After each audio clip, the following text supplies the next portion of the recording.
On the same day, Moscow said Ukraine struck deep into Russia with U.S.-made ATACMS missiles.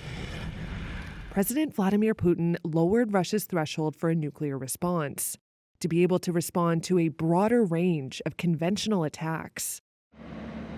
Russia has the world's biggest nuclear arsenal, and Putin is the main decision maker on how to use it.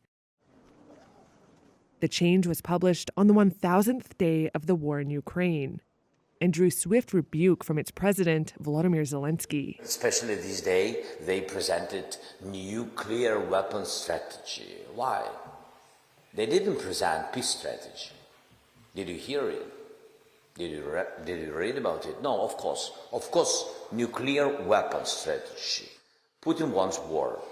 Speaking in Brazil, Russian Foreign Minister Sergei Lavrov warned against cherry-picking what's in the new doctrine, saying, "I hope this doctrine will be read." The old one said Russia could fight nuclear with nuclear or use nuclear weapons against a conventional attack that threatened its very existence. Analysts say the big change now is that Russia could consider a nuclear strike in response to a conventional attack that posed what it called a critical threat to its sovereignty or territory.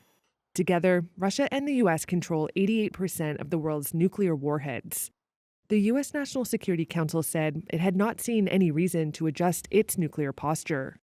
Moscow has been warning the West for months that if Washington gave the green light to Ukraine to fire U.S., British, and French missiles deep into Russia, it would consider those NATO members to be directly involved in the war. British Prime Minister Keir Starmer spoke to reporters from the G20 in Brazil.